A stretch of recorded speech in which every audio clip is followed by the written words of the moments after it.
হঠাৎ একদিন একটা বিয়ের দাওয়াত পেলাম, তাও আবার আমার ক্লাস ফ্রেন্ডের। একই কলেজে পড়তাম, প্রায় 1 বছর থেকে আমরা দুজন আলাদা। তো হঠাৎ ফোন দিল, দিয়ে বললো যে দোস্ত, আমার তো বিয়ে, তোর দাওয়াত রইলো, তুই আসিস। আমি বললাম ঠিক আছে, আমি অবশ্যই যাব, তোর বিয়ে আর আমি যাব না? তো তারপর চলে গেলাম রাঙ্গামাটি বিয়ে খাওয়ার জন্য। তো প্রায় 3-4 ঘন্টা বাসে জার্নি করার পর পৌঁছে গেলাম সেই বিয়ে বাড়ি। ফ্রেন্ডের সাথে দেখা করলাম, বললো যে দোস্ত তুই এই যে আসলি এত দূর জার্নি করে, 3 দিন তো থাকতেই হবে আমার বাসায়। তখন বললো যে আরে কালকে বিয়ে, আজকে গায়ে হলুদ। আমি বললাম যে ও তাহলে 3 দিন কেন, কালকে তোর বিয়ে খেয়ে চলে যাবো।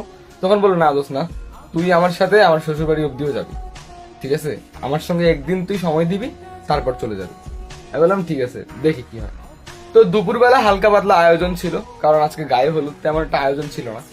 তো বিয়ে বাড়িতে অনেক মেহমান আসছে, তো সবাই মিলে না খাওয়া দাওয়ার একটা আয়োজন হলো দুপুরবেলা। তখন বাজে 2টার সময়। তো আমি আর আমার ফ্রেন্ড খেতে বসলাম।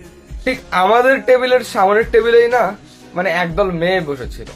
তো আমরা যখন খাওয়া শুরু করলাম, তো তখন না মানে আমি আর আমার ফ্রেন্ড গল্প করতে করতে মানে কানের মধ্যে একজনের কথা এসে লাগতেছে, মানে বলতেছে দেখ না কেমন করে খাচ্ছে, এত বড় বড় মুখ করে খাচ্ছে, মনে হয় যে কোনোদিনও খায়নি।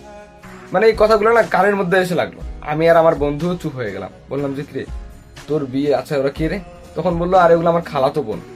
আরে বাদ দে না ওসব। আমি বললাম আচ্ছা কাকে বললো বলতো, এদিকে তো তাকায় আছে, তোকে না আমাকে? তখন বললো আরে দোস্ত তোকেই হয়তো বলবে, কারণ ওরা আমার খালাতো বোন হয়, ওরা তো আমাকে বলবে না। আমি বললাম আরে তোর খালাতো বোন জন্য না বাইচা গেল, না হলে আজকে না একদম ঝাড়ি দিয়ে দিতাম। খালি মানুষের খাওয়া দাওয়া দেখতেছে।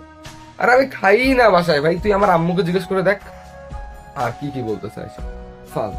তো যখন আমি এইভাবে বললাম, হ্যাঁ, তখন দেখলাম যে ওখানকার মধ্যে যে মেয়েটা বলছিল, সেই মেয়েটা টেরা চোখে তাকায় আছে, ঠিক আছে? আমিও দেখতেছি যে কিরে আমার দিকেই তাকায় আছে টেরা চোখে, মানে চোখের একটা পলকও পড়ে না। আমি বারবার দেখতেছি, আবার খাচ্ছি, আবার অন্যদিকে দেখতেছি, আবার তার দিকে দেখতেছি, দেখলাম যে সে আমার দিকেই তাকায় আছে। এরপর আমি বললাম যে আপনি কি আমার দিকে দেখতেছেন? আমি হাত হাত ইশারা করা শুরু করলাম, হ্যাঁ। তো তখন দেখলাম যে তাও চোখের পলক পড়ে না। ভাবলাম যে কিরে মেয়েটার চোখ আবার মানে উল্টা উল্টা নাকি, মানে এমনি তাকায় আছে, সত্যি কি আমাকে দেখতেছে নাকি, মানে অন রোগ টোক এমনি তাকায় আছে। যাই হোক, খাওয়াটা শেষ করলাম।